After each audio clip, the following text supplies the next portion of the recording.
السلام علیکم ورحمۃ اللہ وبرکاتہ۔ الحمدللہ رب العالمین والصلاة والسلام علی سید المرسلین وعلی آلہ وصحبہ اجمعین، اما بعد۔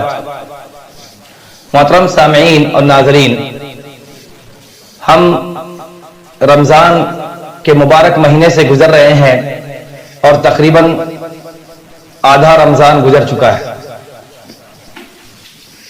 اور بہت ساری ایسی عبادتیں ہیں جو اس رمضان المبارک میں مشروع کی گئی ہیں، یعنی کرنے کے لیے حکم دیا گیا ہے۔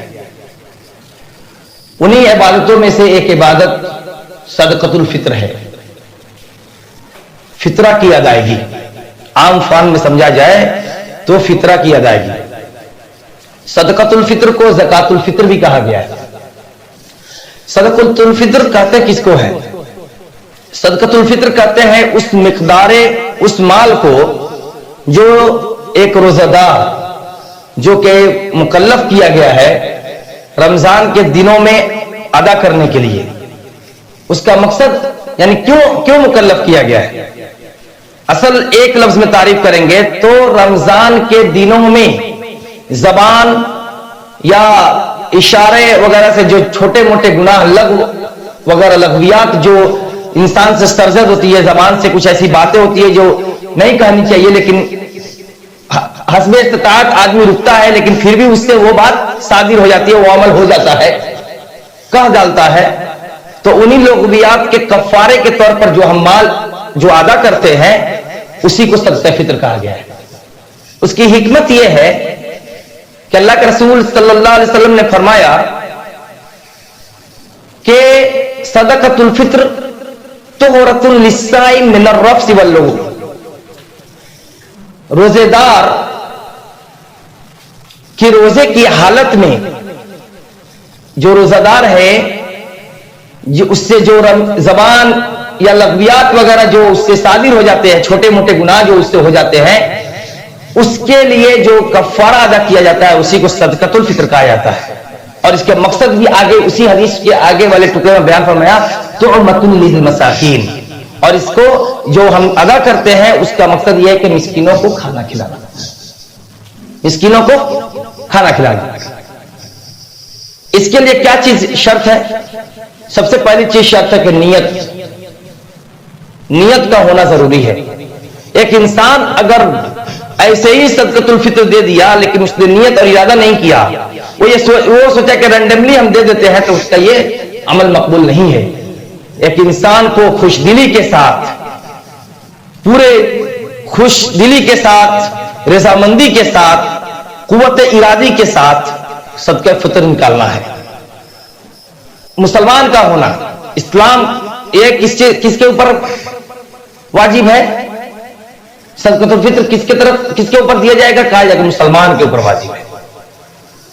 اور حضرت عبداللہ ابن عمر رضی اللہ تعالیٰ عنہ کی حدیث ہے کہ رسول اللہ صلی اللہ علیہ وسلم نے ہمارے اوپر صدقہ فطر ایک سا فرض کیا، چاہے وہ گیہوں میں سے ہو یا وہ کھجور میں سے ہو یا اس طریقے سے وہ کشمش میں سے ہو، یعنی خرد و نوش کی کھانے والی چیز میں سے فرض کیا ایک سا، علی کل عبد، ہر انسان کے اوپر، علی کل مسلم، ہر مسلمان کے اوپر، چاہے سواء کان عبدا، چاہے وہ انسان غلام ہو، آزاد ہو، چھوٹا ہو، بچہ ہو، یعنی ایک آدمی ہے اس کے پاس کچھ غلام ہے تو اس کے طرف سے بھی اس کے مالک صدقہ فطر کی ادائیگی کرے گا۔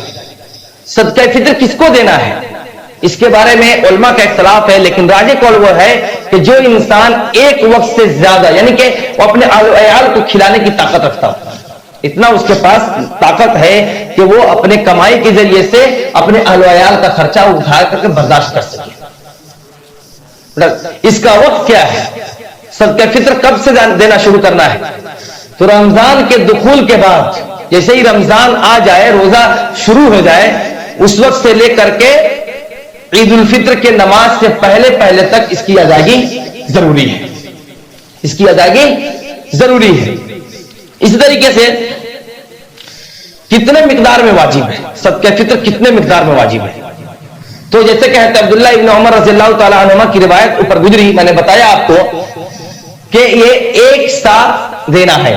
ایک سا کتنا ہے, ایک سا کتنا ہوتا ہے, اس کے بارے میں علماء کا اختلاف ہے. سا میں کئی ساری سا ہے, جیسے سائے مدنی ہے, سائے عراقی ہے, سائے شامی ہے. لیکن اختلاف میں نہ جاتے ہوئے آج کل کے زمانے میں ہیئت کبار العلماء جو سعودی عرب کے جو علماء کی کمیٹی ہے, جو فتوی لجنہ دائمہ جس کو کہا جاتا ہے, انہوں نے کہا کہ آج کے زمانے میں 2 کلو 600 گرام, ایک سا کی مقدار 2 کلو 600 گرام ہے. اب کس چیز میں سے دیا جائے گا؟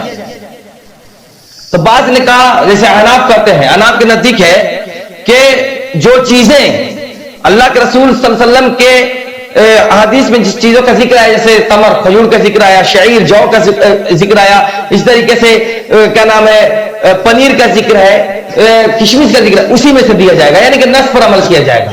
لیکن جمہور جس میں مالکیہ, شافعیہ اور حنابلہ وغیرہ ہے, انہوں نے کہا کہ نہیں, جس کے قائل علماء متقدمین اور متاخرین سب کے سب ہیں, اور یہی راجح قول ہے کہ جو جہاں پر یہ دیا جا رہا ہے وہاں کے جو کھانے والی چیز ہے اس اغلب شمار کیا جائے گا. جیسے کہ ہندوستان میں کیا ہے کھانے والی چیز, یہاں تو کھجور کھانے والی چیز ہے نہیں, لوگ اس کو کھاتا ضرور ہے لیکن اغلب نہیں ہے, اور روزمرہ کے کھانے والی چیز نہیں ہے. کشمش کو بھی استعمال روزمرہ نہیں ہے, اس طریقے سے پنیر بھی روزمرہ نہیں ہے, بہت مہنگی چیز ہے.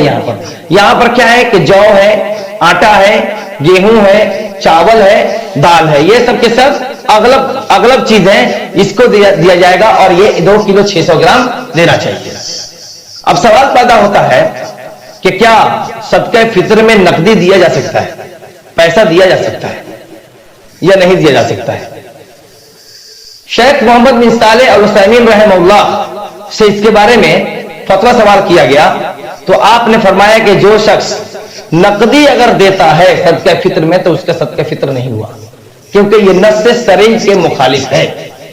اور اسلام کے اندر ایک قاعدہ ہے, اصول کا جو اصول فقہ ہے, کہ انسان جب دلیل موجود ہے کسی چیز کو کسی چیز کے ساتھ خاص کر دیا گیا, جیسے کہ اعتکاف کو مسجد کے ساتھ خاص کر دیا گیا, عمرہ اور حج کو کعبے کے ساتھ خاص کر دیا گیا, وہ دوسری جگہ نہیں کیا جا سکتا, تو اس کو عام نہیں, اس کو قیاس نہیں کر سکتے ہیں کہ اگر کسی کے پاس اناج نہ ہو تو کیوں نہیں دے سکتے نقدی, یا اس طریقے سے آج کے زمانے میں مسکینوں کو زیادہ ضرورت ہے پیسے کی, تو بھائی اس وقت بھی اللہ کے رسول کے زمانے میں زیادہ پیسے کی ضرورت تھی, اس سے زیادہ محتاجی اس ٹائم میں تھی. اور اللہ تبارک و تعالیٰ جو علام الغیوب ہے, جو غیب کی باتوں کو جاننے والا ہے, تو کم از کم اتنا تو کر سکتا تھا کہ اگر آنے والے دنوں میں ایسی ضرورت پڑی, یا اللہ کے رسول کے زمان سے یہ کروا دیتا کہ آنے والے دنوں میں اگر ایسی ضرورت پڑی کہ لوگوں کو پیسے کی ضرورت پڑی اور اناج کی ضرورت نہیں پڑے گی, تو ایسی صورت میں کیا کرنا ہے کہ آپ پیسے دے سکتے ہو. لیکن ایسا آپ نے کہیں نہیں فرمایا. آپ کے زمانے میں بھی درہم اور دینار چلتے تھے, لیکن آپ نے ایسا نہیں بتایا کہ درہم میں کتنا دینا, لہٰذا یہ پتہ چلا کہ پیسے میں نہیں دینا ہے. لیکن اگر کسی کے پاس اناج نہیں ہے اور انجمن قائم ہے, بیت المال قائم ہے, اور بیت المال والے یہ اعلان کرتے ہیں کہ آپ ہمارے پاس پیسے جمع کرو, ہم اس کا غلہ خرید کر کے ہم تقسیم کر دیں گے, تو ایسا کرنا جائز امر ہے. اور اس طریقے سے اگر کوئی کرتا ہے تو اس میں کوئی حرج نہیں ہے, آپ نے پیسہ دے دیا, انجمن نے آپ کی طرف سے غلہ خرید کے دے. یہ صدقۃ الفطر کا جو مختصر جو بنیادی مسائل تھے میں نے آپ کے سامنے واضح فرمایا. اللہ تبارک و تعالیٰ سے دعا ہے کہ اللہ تبارک و تعالیٰ ہم لوگوں کو صحیح عمل کرنے کی توفیق عطا فرمائے, اور وقت سے پہلے ہمیں صدقۃ الفطر کی ادائیگی کرنے کی توفیق عطا فرمائے, تاکہ ہمارا جو مقصد ہے صدقے کا وہ پورا ہو جائے. وباللہ التوفیق, صلی اللہ علیہ نبینا محمد صلی اللہ علیہ وسلم.